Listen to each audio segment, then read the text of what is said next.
ብላ እንደመለሰችለት ይነገራል። እነዚህ እህትማማቾች ያደጉበት ባህል ከምንም ነገር በላይ ለቼዝ ቅድሚያ የሰጠ ባህል ነው። ለዚህ ተደንቀዋል፣ ተሸልመዋል። በእነሱ ዓለም ውስጥ ከቼዝ ጋር ሙጭጭ ማለት መደበኛ ነገር ነው። ወደፊት እንደምናየው በባህል ውስጥ መደበኛ የሚሆኑ የትኞቹም ልማዶች ሊኖሩት ከሚችሉት ባህሪያት ሁሉ ሳቢዎቹ ነው። የማህበረሰባዊ ህግጋት ተጽዕኖዎች። የሰው ልጅ የቡድን ወይም ሄርድ እንስሳ ነው። የጓደኞቻችንን አክብሮትና እውቀት ለማግኘት ከሌሎች ጋር መተሳሰርንና በማህበረሰብ ውስጥ መመቻቸትን እንፈልጋለን። እንዲህ አይነት ዝንባሌዎች በህይወት ለመቆየታችንም አስፈላጊዎች ናቸው። በአብዛኞቻችን ታሪኮቻችን ውስጥ ቀደምቶቻችን የኖሩት በቡድን ወይም በጎሳ ነው። ከጎሳው መለየት ወይም መነጠል የሞት ፍርድን ያህል የከፋ ቅጣት ነው። በአግባቡ የተደራጁና ህብረት የፈጠሩ እነሱ ግን ከፍ ያለ ደህንነትና የተሻሉ ድሎች ውስጥ ኖረዋል። ቻርልስ ዳርዊን እንዳለው በሰው ልጆች ረጅም ታሪክ ውስጥ አሸነፈው የወጡት መተባበርና መተጋገዝ የቻሉት ናቸው።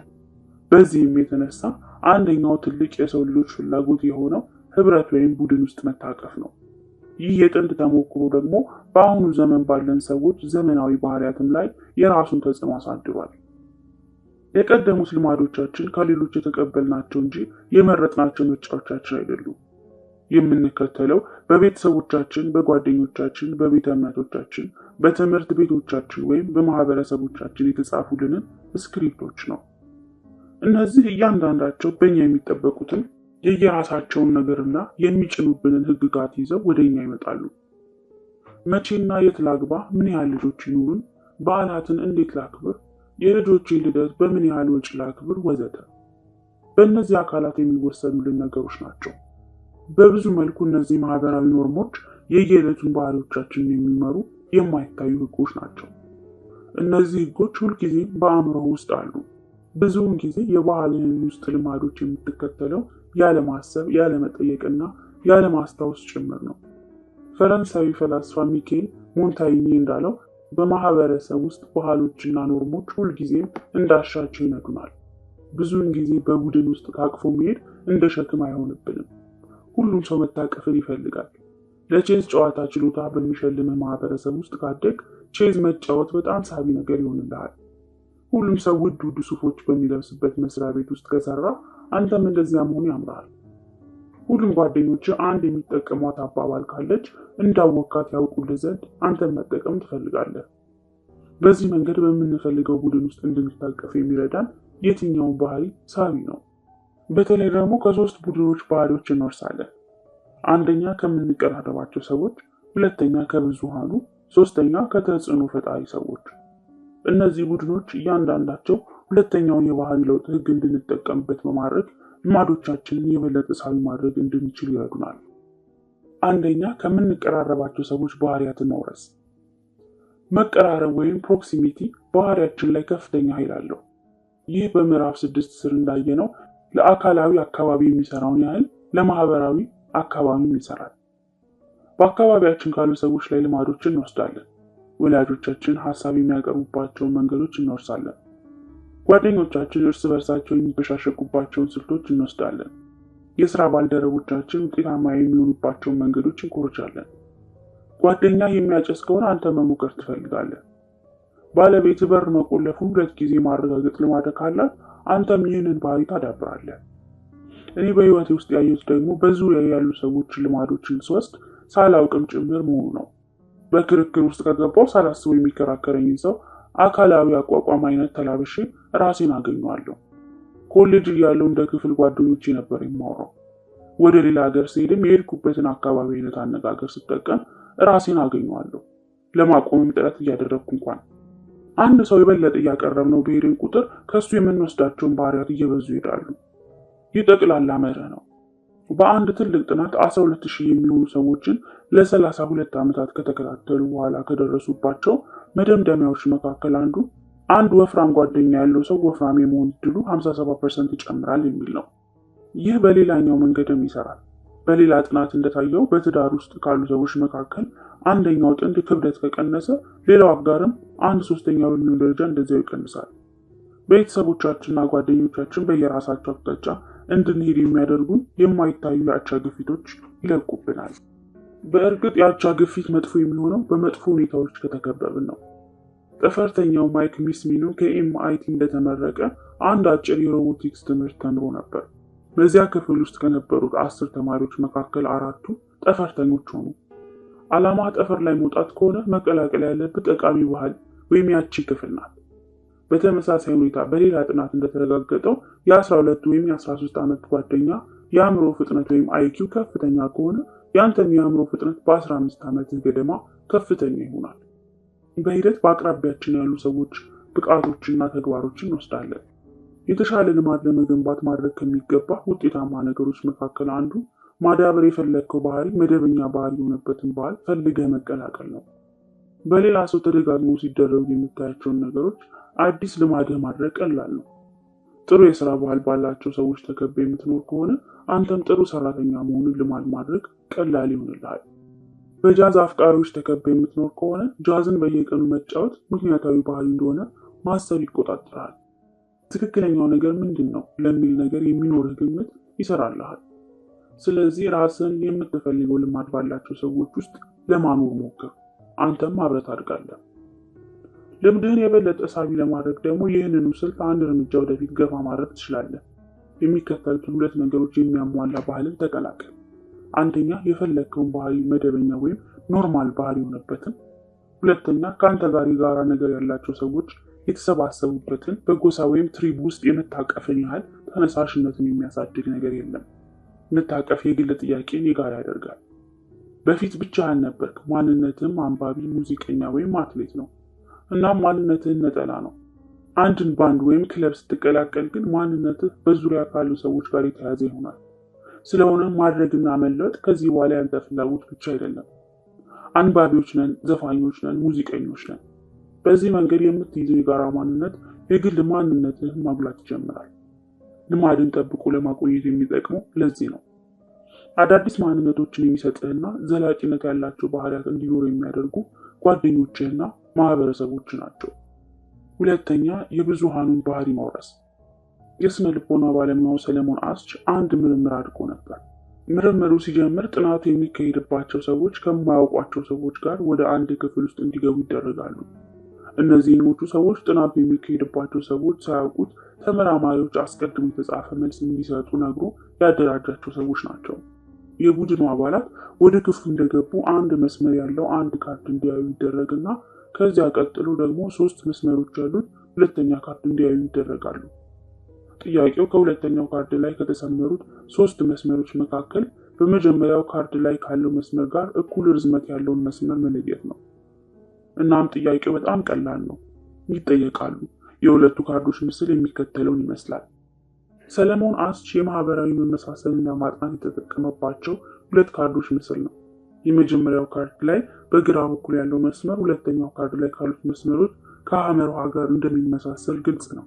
ይሁን እንጂ አጥኚው ያዘጋጃቸው ሰዎች በሚሰጡት መልስ ከሐመር ውሃ የተለየ በሆነ ጊዜ ጥናቱ የሚካሄድባቸው ሰዎችን ግልጽ ሆኖ የታያቸውን ነገር በመተው ከቡድናቸው ጋር የሚመሳሰል መልስ ይሰጣሉ። ሙከራው የሚጀምረው ሁልጊዜም በተመሳሳይ ነው።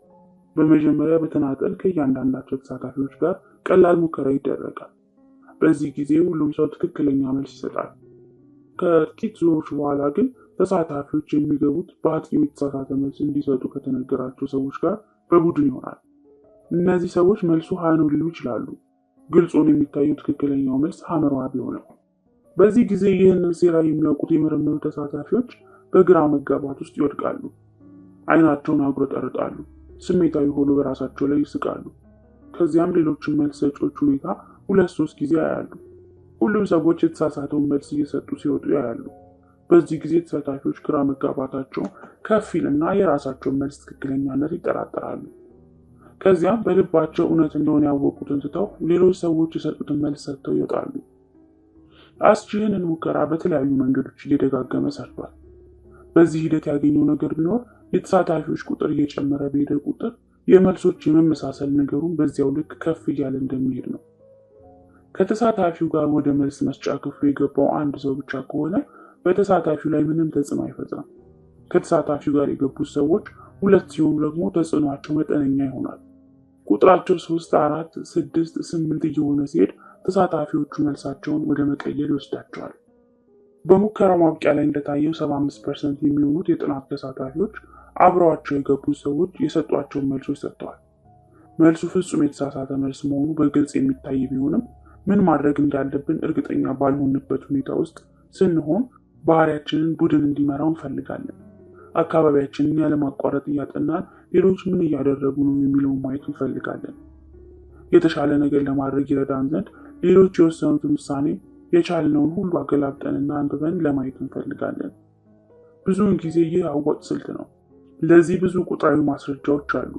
ይሁን እንጂ መጥፎ ጎኖችም አሉት። በብዛት የቡድኑ መደበኛ ባህሪ የተፈለገውን የግለሰብ ባህሪ ረግጦ ይወጣ ሊሆን ይችላል። ደካማ ስትራቴጂ ያለው ቡድን ጥሩ ስትራቴጂ ካለው አንድ አባሉ መማር የማይፈቀድበት ጊዜ አለ። ይህ በተለይ በእንስሳት ዘንድ በብዙ ጥናቶች የተረጋገጠ እውነት ነው። የሰው ልጅም ነገር ተመሳሳይ ነው። ከቡድኑ ህግጋት ጋር ራሳችንን እንድናስማማ የሚጫኑን ብዙ ጫናዎች አሉ። ብዙውን ጊዜ ተከራክሮ ከማሸነፍ እውነትን ከማግኘት ወይም ጎበዝ ሆኖ ከመገኘት ይልቅ ተቀባይነትን ማግኘት ይበልጥብናል። አብዛኛውን ጊዜ በራሳችን ትክክል ከመሆን ይልቅ ከመንጋው ጋር መሳሳትን እንመርጣለን። የሰው ልጅ አእምሮ ከሌሎች ጋር እንዴት ተስማምቶ መሄድ እንዳለበት ያውቃል። ይህ ተፈጥሯችን ነው። መተው ግን እንችላለን። የቡድኖች አስተሳሰብ መተው ወይም ስለ ሌሎች መጨነቅ መተው ትችላለህ፣ ግን ስራዎች ይፈልጋል። ባህልን ሰብሮ መውጣት ብዙ ጥረት የሚጠይቅ ነገር ነው። ልማዳችንን የመቀየር ለውጥ ቡድኖችን መታገል ከሆነ ለውጡ ሳቢ አይሆንም። ልማድን መቀየር ማለት የተሰራ ቡድን ውስጥ ተመቻችቶ መታቀፍ ሲሆን ደግሞ ለውጥ በጣም ሳቢ ነገር ይሆናል። ሶስተኛ፣ የተጽዕኖ ፈጣሪዎችን ባህሪ መውረስ። በየትኛውም ቦታ ያለ ሰው ስልጣንን፣ ክብርንና ዝናን ይወዳል። መደነቅን፣ እውቅና መስጠትን፣ መሞካሸትን እንፈልጋለን። ይህ ምንም ጥቅም የሌለው ነገር ይመስላል። በአጠቃላይ ግን ጥሩ ነገር ነው። በታሪክ ውስጥ ትልቅ ስልጣንና ተቀባይነት ያለው ሰው ብዙ ሀብትና ንብረት የማግኘት እድል እያገኘ ኖሯል። በህይወት ስለመቀጠልም ብዙ አይጨነቅም። የተመራጭና ሳቢ ጓደኛ መሆኑን ማሳየት ይችላል። እኛ ክብር፣ ተቀባይነት፣ አድናቆትና የመሳሰሉትን ነገሮች ወደሚያስገኙልን ባህሎች ያዘነበልናል።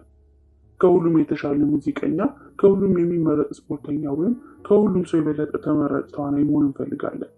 በእኛ ባይሳካልን እንኳን የውጤታማ ልጅ ወላጆች መሆንን እንመኛለን። ምክንያቱም እነዚህ ነገሮች እኛን ከብዙሃኑ ከመንጋው የተለየን እንድንሆን ያደርጉናል። እናም አንድ ጊዜ በአንድ ቡድን ውስጥ ከታቀፉን በኋላ ሌሎችን በልጠን የምንወጣበትን መንገድ እንፈልጋለን። በከፍተኛ ደረጃ ውጤታማ ስለሆኑ ሰዎች ባህሪያት ከምንጨነቅባቸው ምክንያቶች መካከል አንዱና ዋነኛው ይህ ነው። እናም ስኬታማ መሆን ስለምንፈልግ የስኬታማ ሰዎችን ባህሪያት ለመኮረጅ እንታትራለን። በዚህ የተነሳ መሆን የምንፈልጋቸውንና በውጤታማነታቸው የምንቀናባቸው ሰዎች ባህሪያትን እንላበሳለን። ከፍ ያለ ክብር ያላቸው ሰዎች በሌሎች ሰዎች መደነቅ፣ መወደስና መወደድን ያጣጥማሉ። ባህሪ እውቅናን፣ ክብርን የሚያስገኝልን ነገር ሲሆን ሳቢ ይሆንልናል ማለት ነው። በዚህ ሂደት ደረጃችንን ዝቅ የሚያደርጉ ባህሪያትን ለማስወገድም እንጥራለን። እንግዳ ሊመጣብን ሲል ቤታችንን እናጸዳለን። ምክንያቱም በእንግዳችን ትዝብት ውስጥ መውደቅ አንፈልግም። ብቻችንን ስንሆን የምናደርጋቸው፣ ከሌሎች ሰዎች ጋር ስንሆን ግን የማናደርጋቸው በርካታ ባህሪያት አሉ። በመሆኑም ሁልጊዜም ሌሎች ሰዎች ስለኔ ምን ያስቡ ይሆን የሚለው ጭንቀት በውስጣችን አለ። ለዚህ ጥያቄ በምንሰጠው መልስ ላይ ተመርኩዘንም ባህሪያችንን እንቃኛለን። በምዕራፉ መግቢያ ላይ ያየናቸው የቼስ ተጫዋች እህትማማቾች ማህበራዊ ተጽዕኖ በባህሎቻችን ላይ ላለው ዘላቂነት ያለው ተጽዕኖ ማሳያዎች ናቸው። እነዚህ እህትማማቾች በቀን ለብዙ ሰዓታት ቼዝን እየተጫወቱ ብዙ አስርተ ዓመታት መቆየት ችለዋል። እነዚህ ልማዶችና ተግባሮቻቸው ሳቢ መሆን የቻሉት ግን በከፊል በባህል ውስጥ ዋጋ ስለሰጧቸው ነው። እነዚህ ልጆች ቼዝ የመጫወት ልምዳቸውን እንዲወዱት ያደረጓቸውና በጥረታቸው እንዲቀጥሉ የሚያበረታቷቸው ከቤተሰቦቻቸው አድናቆት ጀምሮ ዓለም አቀፍ ተቀባይነት ያለው ግራንድ ማስተር እስከ መሆን ድረስ የተንሰራፋ በርካታ ምክንያቶች አሏቸው። ማጠቃለያ፣ የምንኖርበት ባህል የትኛው ልማድ ሳቢ መሆኑን ይወስናል። በባህላችን ውስጥ የሚደነቁና የሚወደሱ ልማዶችን ወደ መላበስ እናደላለን። ምክንያቱም እነዚህ ልማዶች በእነዚያ ቡድን ውስጥ ለመታቀፍ የሚያበቁ ናቸውና። የሶስት ማህበራዊ ቡድኖች ባህሪያት ልንወርስ እንችላለን። የቅርብ ሰዎቻችን፣ የቤተሰቦቻችን፣ ጓደኞቻችን፣ የብዙሃኑ ወይም ቡድኖችንና የተጽዕኖ ፈጣሪ ሰዎችን።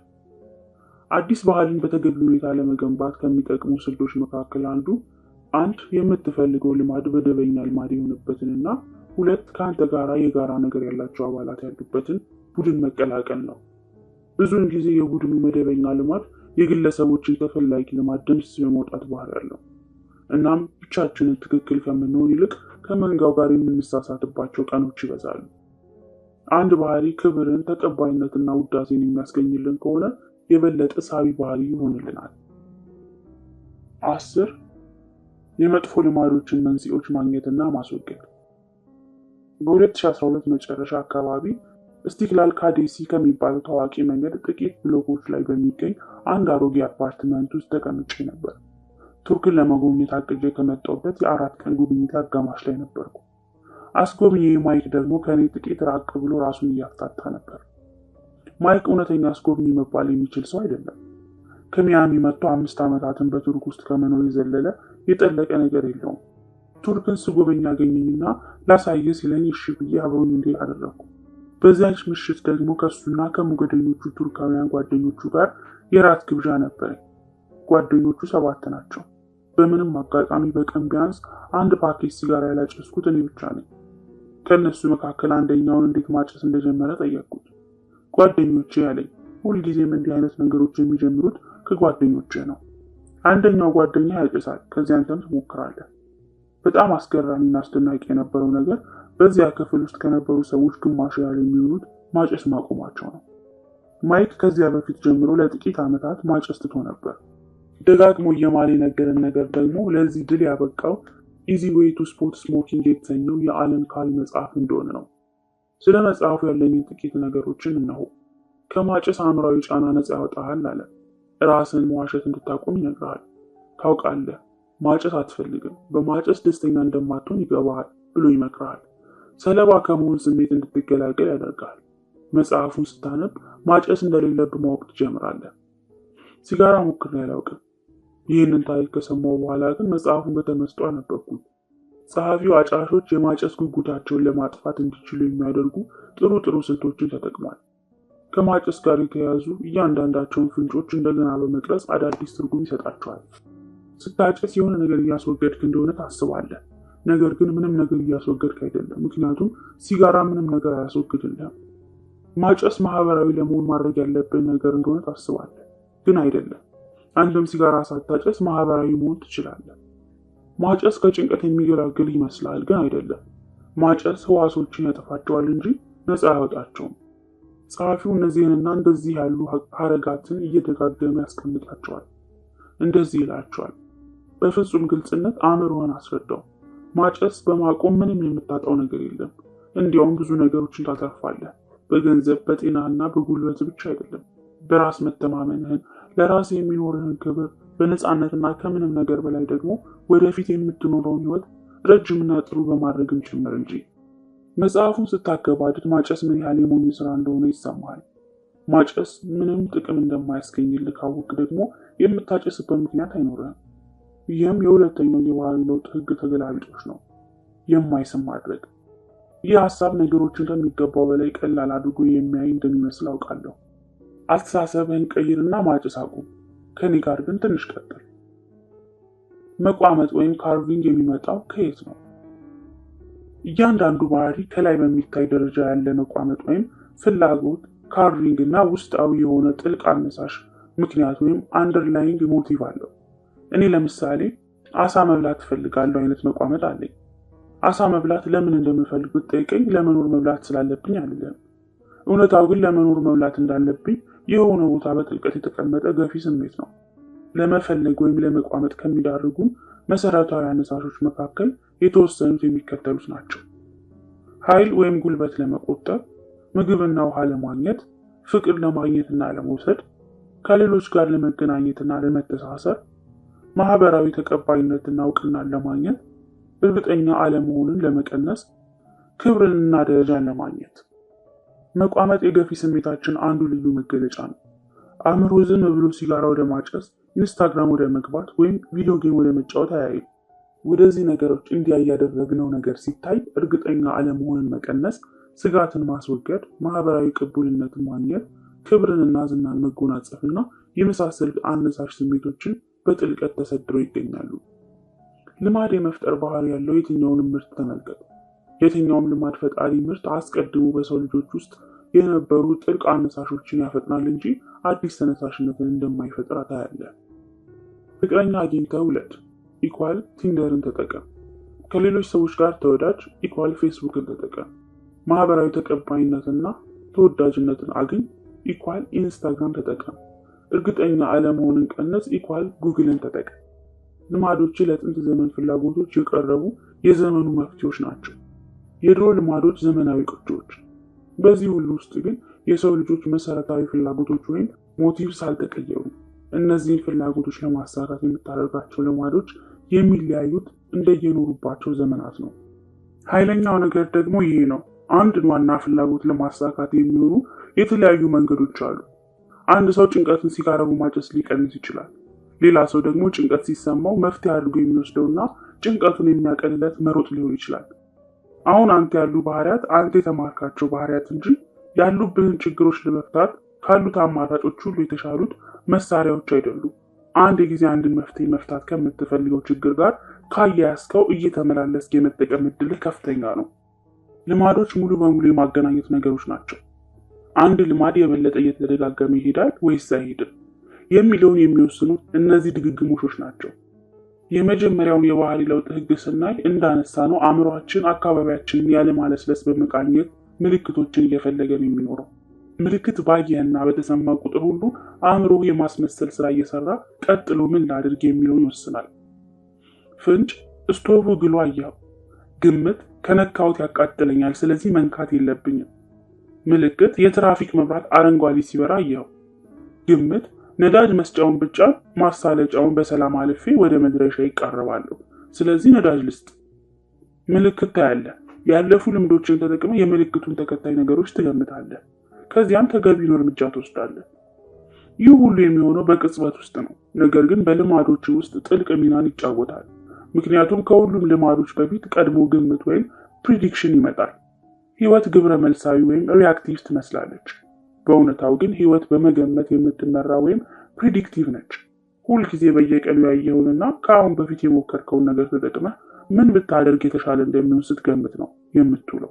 በቀጣይ ምን እንደሚከሰት ያለማለስለስ መገመት የዘወትር ተግባርህ ነው። ባህሪያችንም በእነዚህ መገመቶች ላይ በከፍተኛ ሁኔታ የተንጠለጠለ ነው። በሌላ አገላለጽ ባህሪያችን የሚመሰረተው በተጨባጭ በተከሰቱት እውነታዎች ላይ ሳይሆን እነዚህን ክስተቶች የምትተረጉሙባቸው አረዳዶችና ግምቶች ላይ ነው። ሁለት ሰዎች አንድን ሲጋራ ቢያዩ አንደኛው አንስቶ ማጨስ ሊሰማው ቢችል፣ ሌላኛው ግን እንዳይሸተው አፍንጫውን የሚይዝ ሊሆን ይችላል። በዚህ መልኩ አንድ ምልክት መጥፎ ልማድን ወይም ጥሩ ልማድን ሊያስነሳ ይችላል። ይህ የሚወሰነው እንደ ግምቶቻችን ነው። እናም የልማዶቻችን እውነተኛ ምክንያት ከነሱ በፊት ቀድሞ የሚመጣው ግምት ነው። ይህ ግምት ደግሞ ወደ ስሜት ይወስደናል። መቋመጥን፣ መፈለግን፣ መጓጓትን የምንገልጸውም እንዲህ ነው። ስሜቶች የወሰድናቸውን ግምቶችና የተሰሙንን መቋመጦች ልንተገብረው ወደምንችለው ምልክትነት ያሸጋግራቸዋል። ምን እያደረግን እንደሆነ ለማብራራትም ይጠቅማሉ።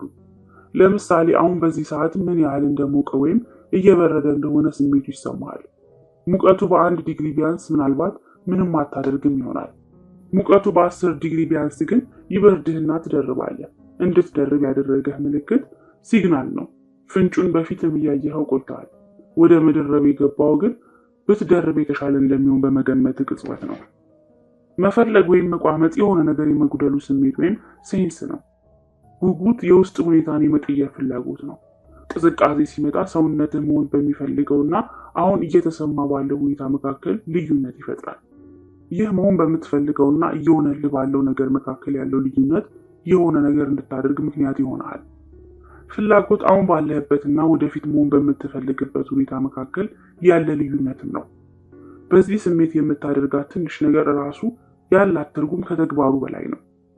ስትጎርስ፣ መብራት ስታበራ ወይም ፌስቡክ ስትገባ በትክክል የፈለግከው ነገር ዳቦ ወይም ብርሃን ወይም ላይክ አይደለም። አንተ በውስጥ የፈለግከው ትክክለኛው ነገር የተለየ ስሜት እንዲኖረህ ማድረግ ነው።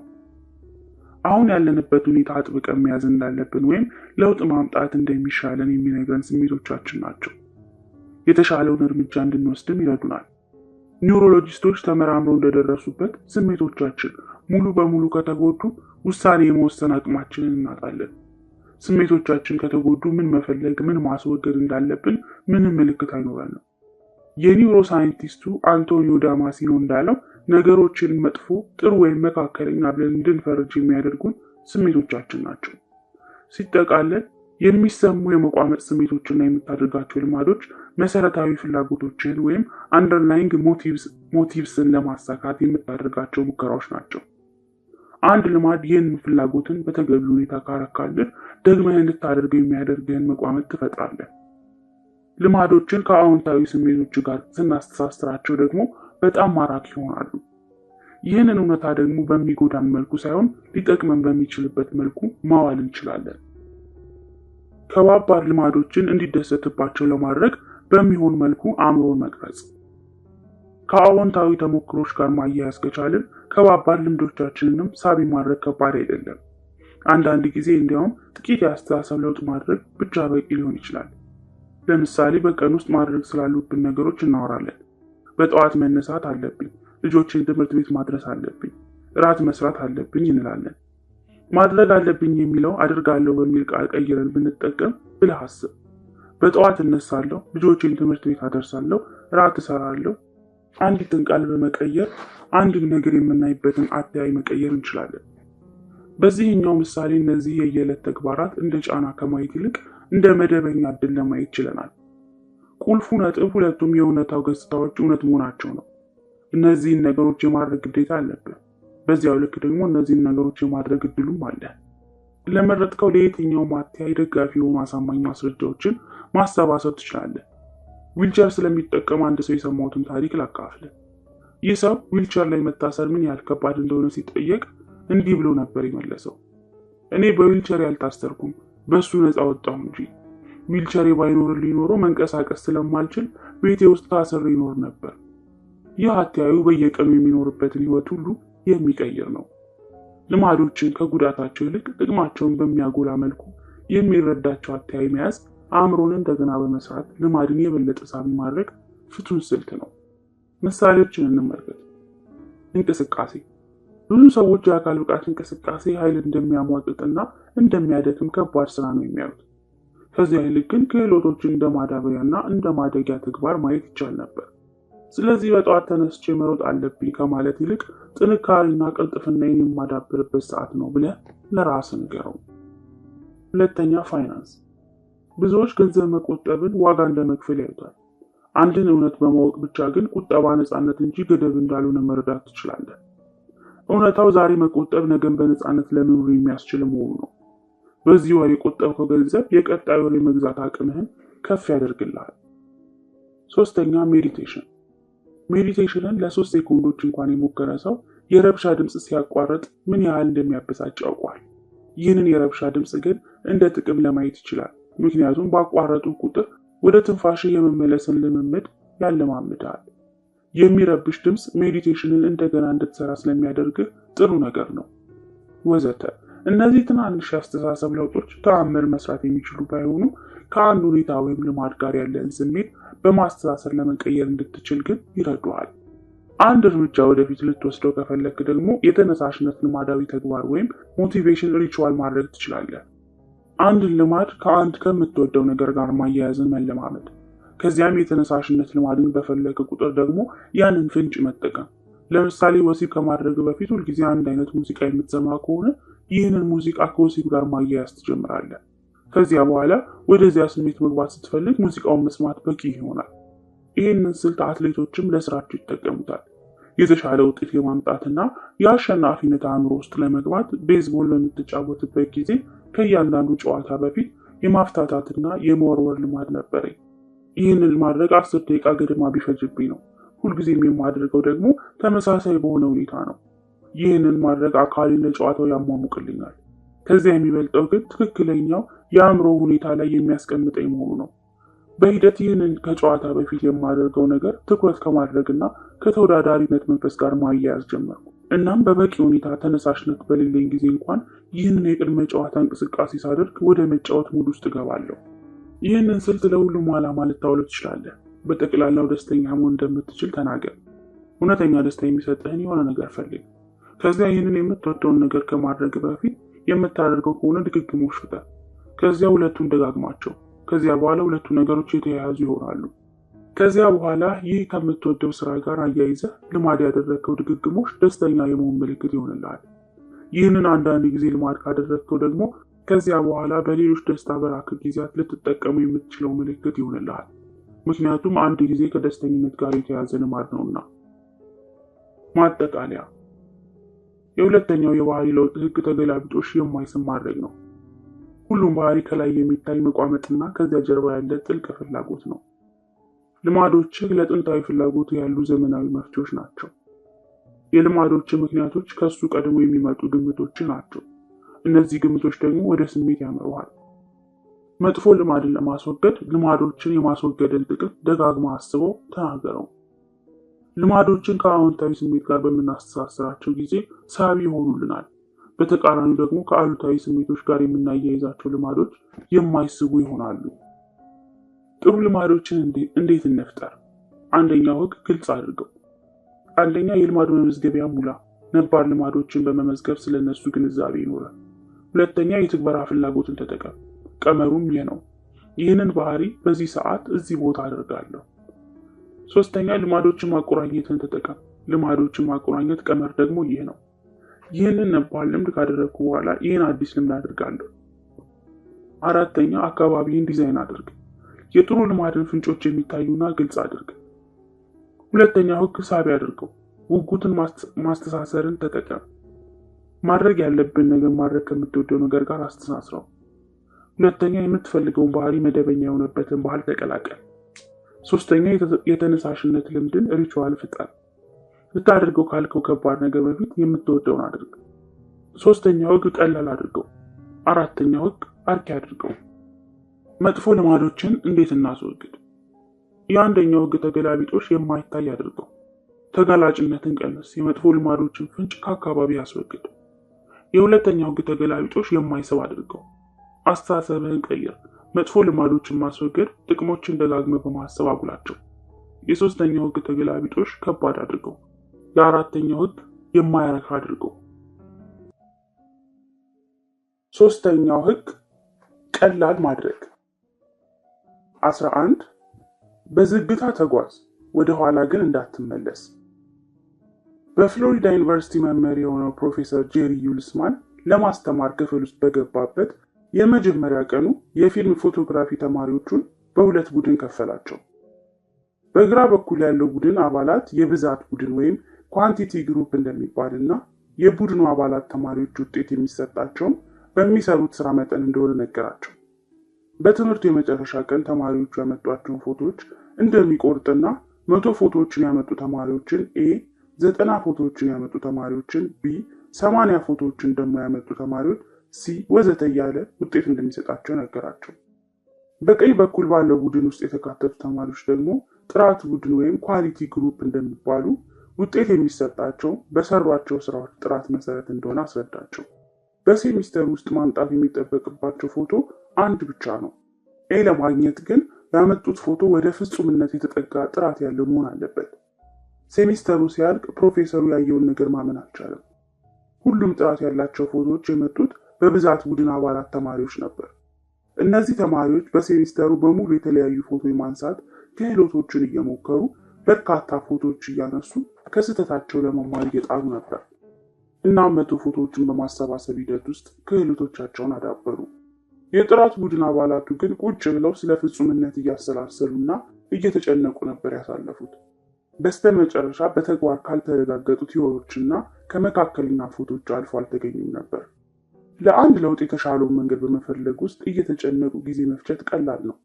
ክብደት ቶሎ ለመቀነስ የሚሆን መንገድ፣ ጡንቻ በፍጥነት ለማዳበር የሚሆን መንገድ፣ ጥሩ ጸሐፊ ለመሆን የሚያበቃ መንገድ ወዘተ እያሰላሰሉ መጨነቅ።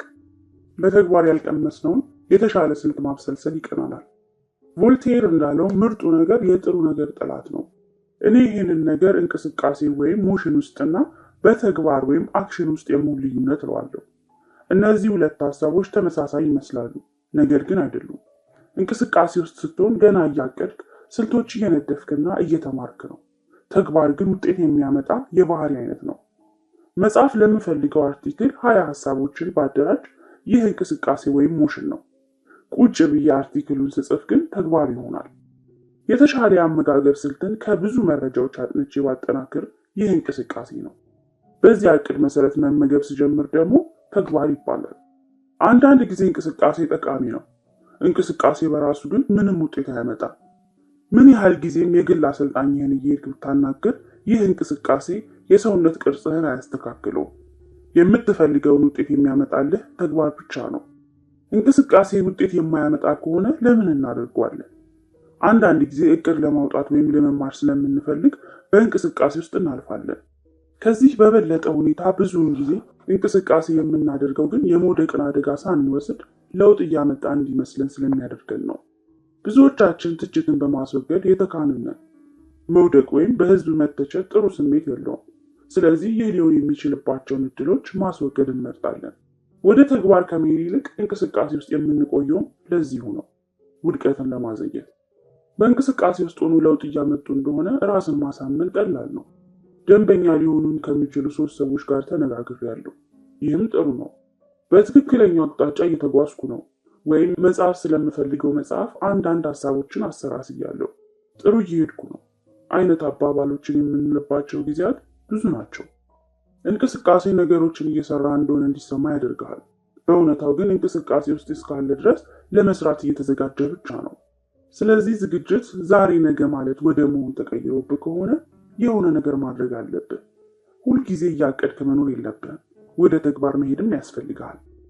አንድን ልማድ ማዳበር ከፈለግ ቁልፉ መደጋገም ነው እንጂ ፍጹምነት አይደለም።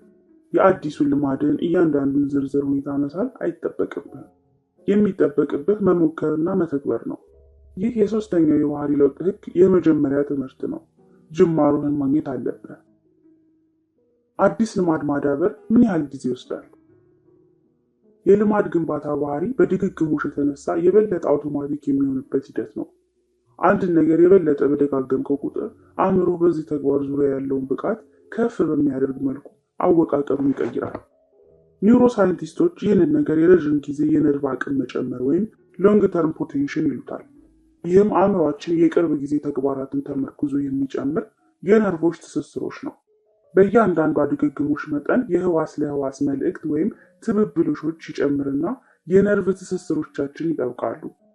ለመጀመሪያ ጊዜ በኒውሮሳይንቲስቱ በዶናልድ ሄብ በ1949 የተብራራው ይህ ሁኔታ በብዛት የሄብ ህግ ተብሎ ነው የሚታወቀው። ልማድን መደጋገም በአእምሯችን ውስጥ ግልጽ የሆነ አካላዊ ለውጥ እንዲፈጠር ያደርጋል።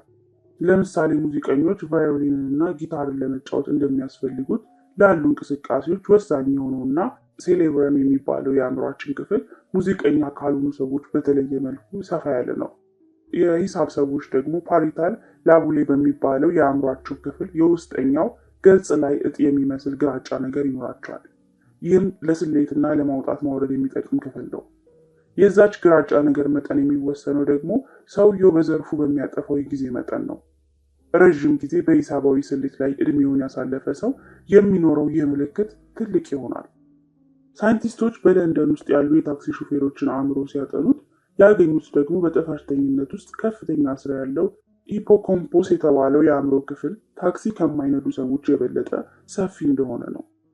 በጣም አስገራሚው ነገር ደግሞ ሹፌሮቹ ስራ ሲያቆሙ ይህ የአእምሮ ክፍል መጠኑ ተነክሶ የሚቀንስ መሆኑ ነው። በየጊዜው ለሚደረግ የአካል እንቅስቃሴ ምላሽ እንደሚሰጥ የሰውነት ጡንቻ የአእምሯችን የተለያዩ ክፍሎችም እንደየተግባራቸው እንደሚያገኙት መረጃ ምላሽ ይሰጣሉ።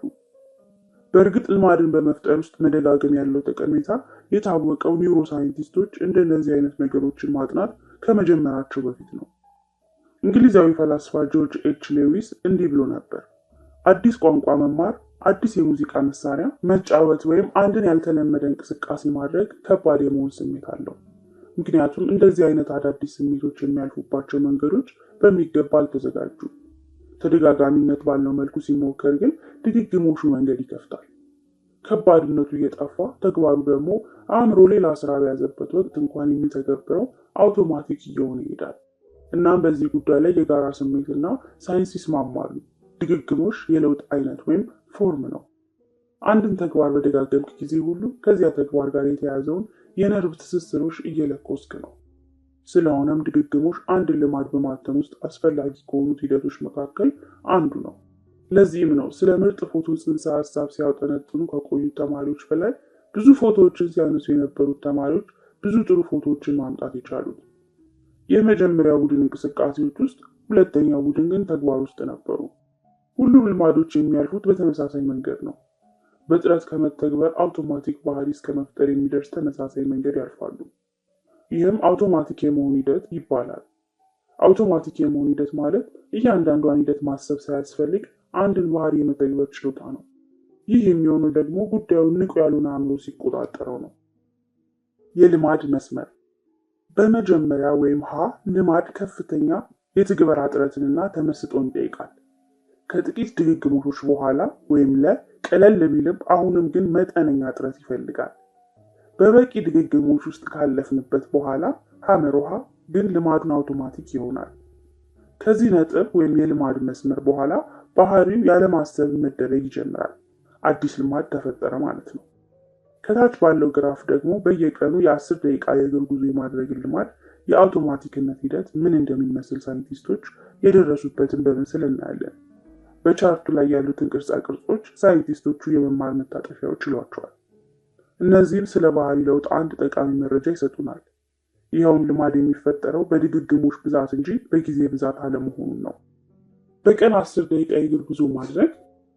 ይህ ግራፍ የሚያሳየው በየቀኑ ከቁርስ በኋላ ለ10 ደቂቃ የእግር ጉዞ የማድረግ ልማድን የገነባን ሰው ነው። ድግግሞሾቹ እየጨመረ በሄደ ቁጥር አውቶማቲክ የመሆን ነገሩን በዚያው ልክ ባህሪው መሆን የሚችለውን ያህል ቀላልና አውቶማቲክ እስኪሆን ድረስ እየጨመረ እንደሚሄድ ልብ ይለዋል። ከዚህ ጋር በተያያዘ በተደጋጋሚ የምሰማው አንድ ጥያቄ አለ። ይህም አዲስ ልማድን ለመፍጠር ምን ያህል ጊዜ ይወስዳል የሚል ነው። ጥያቄው መሆን የነበረበት ግን አንድን ልማድ ለመፍጠር ምን ያህል ድግግሞሽ ይፈልጋል የሚል ነበር። ይህኛው ጥያቄ አንድ ባህሪ አውቶማቲክ ልማድ እስኪሆን ለምን ያህል ጊዜ መደጋገም አለበት የሚለውን የሚያጠያይቅ ነው።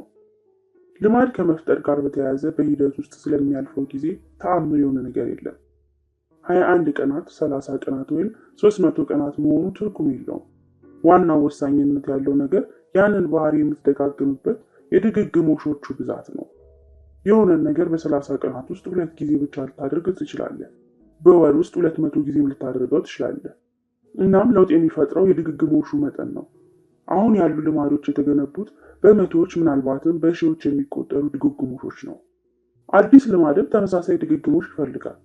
ባህሪው በአእምሮ ውስጥ በጽኑ እስኪታተምና የልማድን መስመር እስኪያልፍ ድረስ ውጤታማ የሆኑ በርካታ ሙከራዎችን ማስተባበር አለበት። በተግባር ግን አንድ ባህሪ አውቶማቲክ ለመሆን የሚፈጅበት ጊዜ ብዙም ወሳኝነት የለውም። ዋናው ነገር ለውጥ ለማምጣት ማድረግ ያለብህን ነገር ማድረግ ነው። ተግባሩ ሙሉ በሙሉ አውቶማቲክ መሆን አለመሆኑ የጎላ ጥቅም የለውም። ልማድን ለማዳበር መጀመሪያ እየደጋገምክ መተግበር ወይም ፕራክቲስ ማድረግ አለበት። ደጋግሞ ለመተግበርና ለመለማመድ የተሻለው መንገድ ደግሞ ሶስተኛውን የባህሪ ለውጥ ህግ መከተል ነው። ቀላል ማድረግ። ቀላል ማድረግ እንዴት እንደሚቻል በተከታዮቹ ምዕራፎች እናያለን። ማጠቃለያ። ሶስተኛው የባህሪ ለውጥ ህግ ቀላል ማድረግ ነው። ውጤታማ የመማር ሂደት ማቀድ ሳይሆን በተግባር መለማመድ ነው። ወደ ተግባር መግባት ላይ እንጂ እንቅስቃሴ ውስጥ መሆን ላይ አታተኩር። ልማድ ምስረታ አንድ ባህሪ በድግግሞሽ ውስጥ አልፎ የበለጠ አውቶማቲክ ልማድ የሚሆንበት መንገድ ነው። ልማድን በመገንባት ውስጥ ያሳለፈው ጊዜ ባህሪውን የምትደጋግምበትን የድግግሞሽ መጠን ያህል ወሳኝነት የለውም። 12 የትንሽ ጥረት ህግ። የአንትሮፖሎጂ እና የስነ ህይወት ባለሙያ የሆነው ያሬድ ዲያሞንድ-ገንስ ጀርምስ ኤንድ ስቲል በተሰኘው የሽልማት አሸናፊ በሆነው መጽሐፍ ውስጥ አንድ ቀላል አረፍተ ነገር አስቀምጧል። አረፍተ ነገሩም የተለያዩ አህጉራት የተለያየ ቅርጽ አላቸው የሚል ነው። በመጀመሪያ እይታ አረፍተ ነገሩ ፍጹም ግልጽና ብዙም ጥቅም የሌለው ይመስላል። በደንብ ሲታይ ግን በሰው ልጅ ባህሪ ላይ ጉልህ ተጽዕኖ እንዳለው መረዳት ይቻላል። የአሜሪካዎቹ ወይም የሰሜን አሜሪካና የደቡብ አሜሪካ ዋና አክሲስ የሚሄደው ከሰሜን ወደ ደቡብ ነው። ይህም የሰሜንና የደቡብ አሜሪካ ግዝፈት ወይም ላንድ ማስ ሰፊና ወፍራም ከመሆን ይልቅ ቀጭንና ረጅም እንዲሆን አድርጎታል። የአፍሪካ ሁኔታም ተመሳሳይ ነው። በሌላ መልኩ ደግሞ የአውሮፓ፣ የኤስያና የመካከለኛው ምስራቅ ግዝፈት ወይም ላንድ ማስ የእነዚህ ተቃራኒ የምስራቅ ምዕራብ ይዘት ያለው ነው። እንደ ዲያሞንድ አባባል ይህ የቅርጽ ልዩነት ለረጅም ዘመናት በግብርና መስፋፋት ላይ ከፍተኛ ተጽዕኖ አሳድሯል። ግብርና በዓለም ላይ መስፋፋት ሲጀምር ገበሬዎች በሰሜን ደቡብ ከመስፋፋት ይልቅ በምስራቅ ምዕራብ መስፋፋት ይቀላቸው ነበር። ይህ የሆነበት ዋነኛ ምክንያት ደግሞ ተመሳሳይ ከፍታ ወይም ላቲቲዩድ ያላቸው ቦታዎች ተመሳሳይ የአየር ሁኔታ፣ ተመሳሳይ ፀሐይ፣ ተመሳሳይ ዝናብ እና ተመሳሳይ የወቅቶች መቀየር ያላቸው በመሆኑ ነው። እነዚህ ሁኔታዎች በአንድ ላይ በአውሮፓ እና በኤስያ ያሉ ገበሬዎች ሰብሎችን ማላመድ እና ከፈረንሳይ እስከ ቻይና ባለው የተዘረጋ መሬት ማሳደግ እንዲችሉ አድርጓቸዋል። የሰው ባህሪ ቅርጽ የአውሮፓና የኤስያ ዋና አክሲስ ከምስራቅ ምዕራብ የተዘረጋ ነው። የአሜሪካዎቹና የአፍሪካ አክሲስ የተዘረጉት ግን ከሰሜን ደቡብ ነው። ይህ ደግሞ በአውሮፓና በኤስያ ከሚሆነው በላይ ከፍተኛ የአየር ንብረት ልዩነት በአፍሪካና በአሜሪካዎቹ የተለያዩ ክፍሎች ውስጥ እንዲኖር አድርጓል። በዚህ የተነሳ ግብርና በሌሎች አካባቢዎች ከሚስፋፋበት ፍጥነት እጥፍ በአውሮፓና በኤስያ እንዲስፋፋ ሆኗል። በዚህ መንገድ በሺዎች በሚቆጠሩ ዘመናት ውስጥ እንኳን የገበሬዎቹ ባህሪ በአካባቢው ውስጥ በሚኖሩ የአየር ንብረት መለዋወጥ የተገደበ ነው። በንጽጽር ከምስራቅ ምዕራብ ስንጓዝ የሚገጥመን የአየር ንብረት ልዩነት ይልቅ ከሰሜን ደቡብ ስንጓዝ የምናየው የአየር ንብረት ልዩነት ይበልጣል። በካናዳና በፍሎሪዳ መካከል ያለውን የአየር ልዩነት አስበው። በዓለም ላይ አንደኛ የምትባል የተዋጣልህ ገበሬ ልትሆን ትችላለህ። ይህ ጉብዝና ግን የፍሎሪዳን ብርቱካን በካናዳ ማሳደግ እንድትችል አያደርግህም። በዚህ በበጋ ወቅት በረዶ የአፈር ምትክ ይሆንልሃል። በሰሜን ደቡብ መስመር አዝመራዎችን ለማስፋት ገበሬዎች አየር በተቀያየረ ቁጥር ለየቦታው የሚስማሙ ዝርያዎች ሊኖራቸው ይገባል። በዚህ የተነሳ ግብርና በአሜሪካ ወይም ሰሜን ደቡብ ከተስፋፋበት ፍጥነት ከ2 እስከ 3 እጥፍ በሚሆን ፍጥነት በአውሮፓና በኤስያ ወይም ምስራቅ ምዕራብ ተከፋፍሏል። ይህች ትንሽ ልዩነት በረጅም ጊዜ ሂደት ውስጥ ትልቅ ልዩነት መፍጠር ቻለች። የምግብ ሰብሎች እንደ ልብ መመረታቸው የህዝብ ቁጥር በፍጥነት እንዲጨምር አደረገ። ህዝቡ እየበዛ በሄደ ቁጥር ደግሞ አካባቢዎቹ በቴክኖሎጂያዊ እድገትና በውትድርናው ዘርፍ እየተመነደጉ ሄዱ። በዚህ መልኩ በጥቂት መጠን የጀመረችው ልዩነት ትልቅ ትርጉም ያላቸው መለያየቶችን አመጣች። ይህ የግብርና መስፋፋት ለሶስተኛው የባህሪ ለውጥ ህግ ዓለም አቀፍ ምሳሌ መስጠት የቻለ ነው። የተለመደው አስተሳሰብ ለባህሪ ለውጥ ወሳኝ የሆነው ነገር ተነሳሽነት እንደሆነ ነው። ምናልባት አንድን ነገር ለማድረግ እውነተኛ ፍላጎት ካለ ታሳካዋለህ የሚል። እውነታ ግን እውነተኛው ተነሳሽነት ሰነፍ ለመሆንና የተመቸልን ነገር ብቻ ለማድረግ ነው። ይህን የሞኝ ንግግር ሊመስል ይችላል፣ ግን እውነት ነው። ኃይል ወይም ኢነርጂ እንቁ ነገር ነው። አእምሯችን ደግሞ እድሉን ባገኘ ቁጥር ዝም ብሎ ይቀያይረዋል። ትንሽ ድካም ብቻ የሚፈልገውን ነገር መከተል የሰው ልጅ ተፈጥሮ ነው። ሰዎች ከሁለት ተመሳሳይ ነገሮች መካከል ሲመርጡ የሚመርጡት ትንሽ ድካም የሚጠይቀውን ነው። ለምሳሌ ቅድም ባየነው ሁኔታ ግብርናን ከሰሜን ወደ ደቡብ ከማስፋፋት አንጻር ከምስራቅ ወደ ምዕራብ ማስፋፋት የሚጠይቀው ድካም ያነሰ ነው። በመምረጥ ሂደት ውስጥ ልናደርጋቸው ከምንችላቸው በርካታ ተግባራት መካከል ጎልቶ የሚታየው ዝቅተኛ ድካም የሚፈልገውን ነገር መለየት ነው። በተፈጥሯችን ተነሳሽነታችን ቀላል የሆነውን ነገር ለመስራት ነው። እያንዳንዳቸው ተግባራት የሆነ ያህል ኃይል ይፈልጋሉ። አንድ ተግባር የሚፈልገው ኃይል ከፍ እያለ በሄደ ቁጥር የመከናወን እድሉ እየቀጨጨ ይሄዳል። ዓላማ በቀን 100 ፑሻፖችን መስራት ከሆነ ይህ ብዙ ጉልበት የሚፈልግ ተግባር ነው። በመጀመሪያ አካባቢ ከፍተኛ ተነሳሽነትና ፍላጎት ስለሚኖርህ በወኔ ትጀምረዋለህ። ከጥቂት ቀናት በኋላ ግን ይህ ወኔ መትነኑ አይቀርም። በሌላ ሁኔታ ግን በቀን 1 ፑሻፕ መስራት ምንም ኃይል አይፈልግም የሚባል ተግባር ነው። በዚህ ደረጃ ቀላል የሆነን ተግባር ደግሞ ጀምረህ እንዳታቋርጥ የሚያደርግ ፈተና ይኖራል። ትጀምራለህ፣ በቀላሉ መቀጠልም ትችላለህ። በየቀኑ የምታደርጋቸውን ነገሮች አስብ። ምን ያህል በውስን ተነሳሽነት የሚሰሩ ነገሮች እንደሆኑ ታያለህ። ስልክ እንደመነካካት፣ ቴሌቪዥን እንደማየት እና ማህበራዊ ሚዲያ እንደመጠቀም ያሉ ልማዶች ብዙ ጊዜህን የሚወስድብህ ያለምንም ጥረት በሚባል ደረጃ ሊሰሩ የሚችሉ ነገሮች በመሆናቸው ነው። በተጨባጭ ልማዶቻችን የምንፈልጋቸውን ነገሮች ስናደርግ የምናልፋቸው መሰናክሎች ናቸው ማለት እንችላለን። የተስተካከለ ሰውነት እንዲኖርህ የምትፈልግ ከሆነ እንቅስቃሴ የመስራት እንቅፋትህን ማለፍ አለብህ። የተረጋጋ ስሜት እንዲኖርህ የምትፈልግ ከሆነ ሜዲቴት ማድረግ አለብህ ወዘተ። የምንፈልገው ነገር ልማዱን ራሱ አይደለም። የምንፈልገው ነገር ልማዱ ከሚያስገኝልን ውጤት ነው። አንድ ልማድ ከባድ የሆነብህ መሰናክሉ ከባድ ከሆነ በአንተና በምትፈልገው ውጤት መካከል ከፍተኛ ፍጭት ወይም ፍሪክሽን ይኖራል ማለት ነው። የማትወደው በመሰለ ጊዜም ጭምር መተግበር ትችል ዘንድ ልማዶችህን ቀላል ማድረግ ያለብህ ለዚህ ነው። ጥሩ ልማዶችን ለመተግበር ምቹ ባደረካቸው ቁጥር ስትደጋግማቸው ቀላል ይሆንልሃል። ተቃራኒውን እያደረግ በምትመስልበት ቅጽበትስ? እንደተባለው ሁላችንም እንዲሰነፍ ከሆነ እንደ ልጅ ማሳደግ እና ቢዝነስ እንደመመስረት ያሉ ከባባድ ነገሮችን እንዴት ነው የምንሰራው? ከባባድ ነገሮችን መስራት መቻልህ እሙን ነው። ችግሩ ግን አንዳንድ ቀን ይህን ከባድ ስራ እየሰራ እንደሆነ ቢሰማህም፣ አንዳንድ ቀን ደግሞ ተስፋ እስከ መቁረጥ ድረስ ሊሰማህ መቻሉ ነው። ህይወት በተፈጥሮ የምትወረውርብህን መሰናክሎች ለመወጣት ይቻል ዘንድ በከባባድ ጊዜያትህ ወቅት በአንተ በኩል የሚሰሩ በርካታ ነገሮችን በቻልከው መጠን ማሰለፍ አለብህ። የሚፈጠረው ፍትጊያ አነስ ያለ በሆነ ቁጥር የተሻለውን ጠንካራው አንተነትህን የመውጣት እድሉ ይስፋፋል። ሀሳቡ በረጅም ጊዜ ዋጋ የሚከፍልህን ነገር የመስራቱን ሂደት በቻልከው መጠን ቀላል ማድረግ ነው። በትንሽ ጥረት ትልቅ ውጤት ማምጣት። ውሃ በጎማ ስበህ የግቢህን አትክልቶች እያጠጣህ ነው እንበል። ጎማው መሃል ላይ ሲታጠፍ ምን እንደሚሆን አስብ። የተወሰነ ውሃ ያሳልፋል፣ በበቂ ሁኔታ ግን አያሳልፍም። በጎማ ውስጥ የሚያልፈውን የውሃ መጠን ለመጨመር ሁለት አማራጮች አሉ። የመጀመሪያው ውሃውን በደንብ መመክፈት ገፍቶ እንዲሄድ ማድረግ ነው። ሁለተኛው ግን ጎማው የታጠፈበትን ቦታ በመዘርጋት ውሃው በተፈጥሯዊ ፍሰቱ እንዲሄድ ማድረግ ነው። በከባባድ ልማዶች ውስጥ ተነሳሽነት ከፍ እንዳለ እንዲዘልቅ ማድረግ በታጠፈው ጎማ ውስጥ ውሃ እንዲያልፍ ማድረግ ነው። ልታደርገው ትችላለህ፣ ግን ብዙ ድካምና ጥረት ይፈልጋል። ከዚያ ውጪ በህይወት ውስጥ ከፍተኛ ውጥረት ይፈጥርብሃል። ህይወትን ቀላል ወይም ሲምፕልን ኢዚ ማድረግ ደግሞ የጎማውን እጥፋት እንደማስወገድ ነው። በዚህ መንገድ ህይወትን ውስጥ የሚፈጠረውን ፍትጊያ ከመቋቋም ይልቅ የፍትጊያውን መነሻ ትቀንሰዋለህ።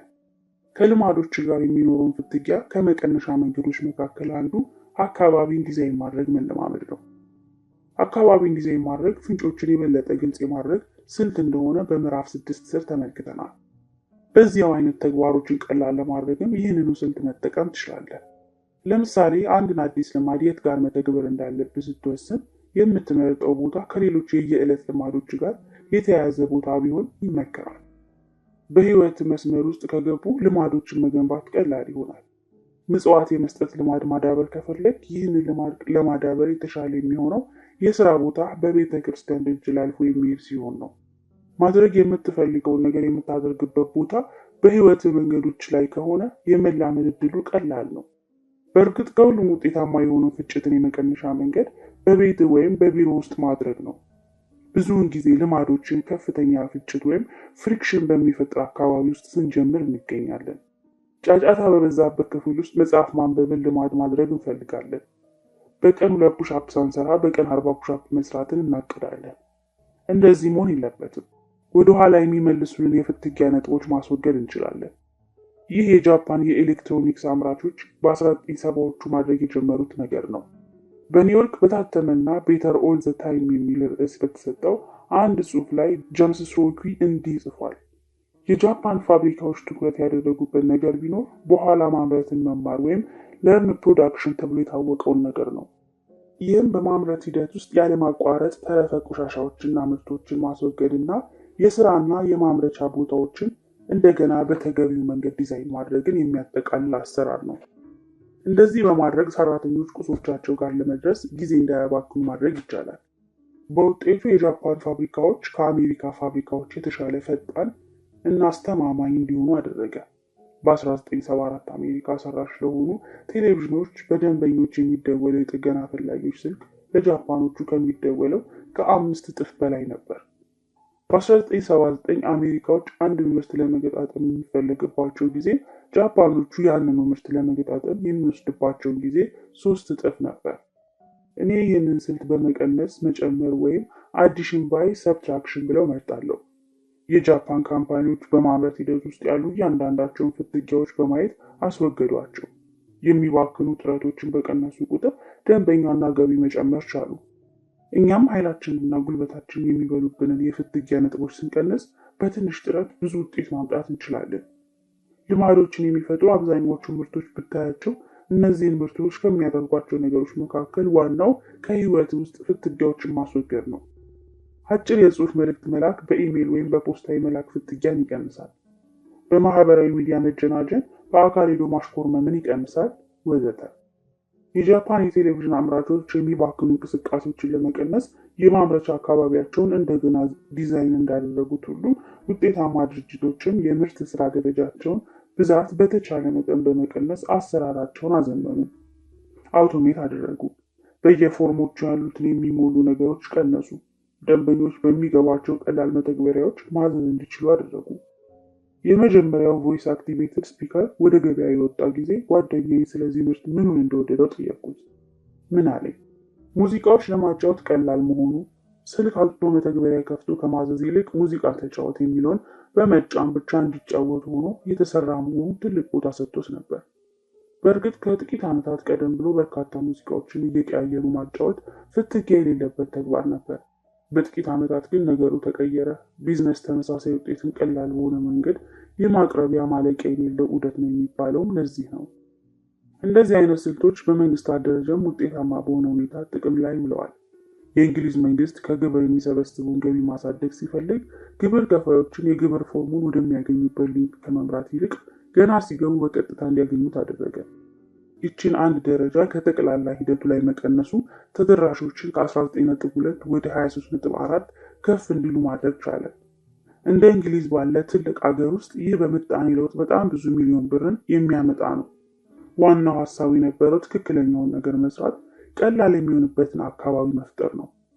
ጥሩ ልማዶችን በመገንባት ሂደት አብዛኞቹ ፍልሚያዎች የሚመጡት ከጥሩ ልማዳችን ጋር የተያያዙ ፍትጊያዎችን በመቀነስ እና ከመጥፎ ልማዶች ጋር የተያያዙ ፍትጊያዎችን በመጨመር ሂደት ውስጥ ነው። አካባቢ ለቀጣይ ተግባር እንዲሆን አድርጎ ማስተካከል።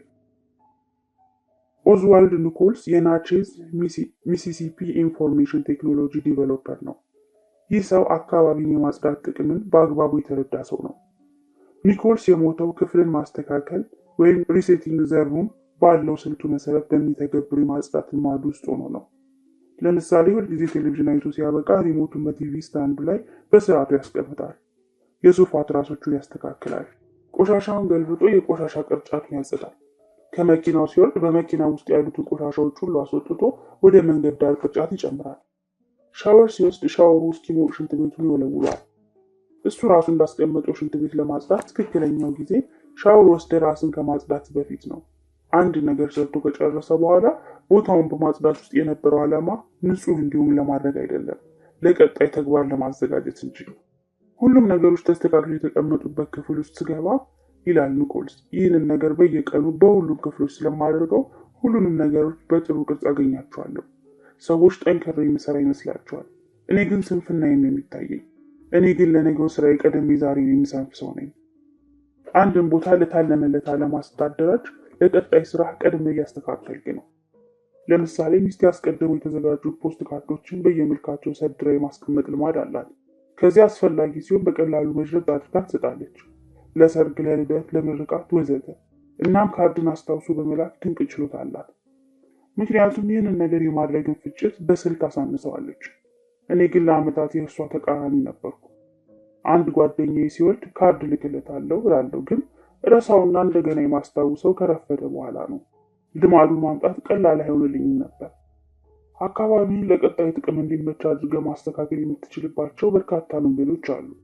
ጠዋት ቁርስ መስራት የምትፈልግ ከሆነ ማታ የሚያስፈልጉን ነገሮች ቦታ ሲይዝ፣ ጠዋት ስትነሳ ቁርስ መስራት ቀላል ይሆንልሃል። መሳል ትፈልጋለህ? እርሳስን፣ እስክሪፕቶን፣ ማስታወሻ ደብተርን እና የመሳያ ቁሳቁሶችን በጠረጴዛ ላይ አስተካክል አስቀምጥ። ጠዋት እንቅስቃሴ መስራት ትፈልጋለህ? ከመተኛት በፊት የስፖርት ትጥቆችህን አስተካክለህ ጥሩ ቦታ አስቀምጥ። አመጋገብህንስ ማስተካከል ትፈልጋለህ? አትክልትና ፍራፍሬዎችን ገዛዝተህ እቤትህ አስቀምጥ። እንደነዚህ አይነት ስልቶች ጥሩ ልማዶችን በትንሽ ወይም በመጠነኛ ድካም ለማዳበር የሚጠቅሙን መንገዶች ናቸው። ይህንን አካባቢን የማስተካከል መርህ መጥፎ ልማዶችን ለማጥፋትም ለረዥም ሰዓታት ቴሌቪዥን ላይ የማፍጠጥ መጥፎ ልማድ አስቸግሮ ከሆነ ሁልጊዜ አይተህ ስታበቃ ሶኬቶችን ነቀቅለህ አስቀምጥ። ከዚያ በጣም በጥብቅ የምትፈልገው ፕሮግራም ሲመጣ ብቻ ሰካክተህ ታያለህ። እንዲህ አይነት እንቅፋቶች መፍጠር መጥፎ ልማዶችን ለማስወገድ የሚያስፈልገውን ፍትጊያ ያቀርቡልሃል። ይህ ካልጠቀመ ደግሞ አንድ እርምጃ ገፋ ማድረግ ትችላለህ። ሁልጊዜ ቴሌቪዥን አይተህ ስታበቃ ሶኬቶቹን ከመነቃቀል በተጨማሪ የሪሞቶችን ባትሪ ማውጣት አስቀምጣቸው። ይህንን እንደገና አስተካክሎ መጠቀም ተጨማሪ ድካም ስለሚፈጥር ላለማየት ትበረታታለህ። በዚህ ማቆም የማትችል ከሆነ ግን ቴሌቪዥንን ከመኝታ ክፍል አስወጣና ሌላ ቦታ አድርገው። ተጠቅመህ ስትጨርስ ከላይ እንዳልነው አድርግና ቆልፈው።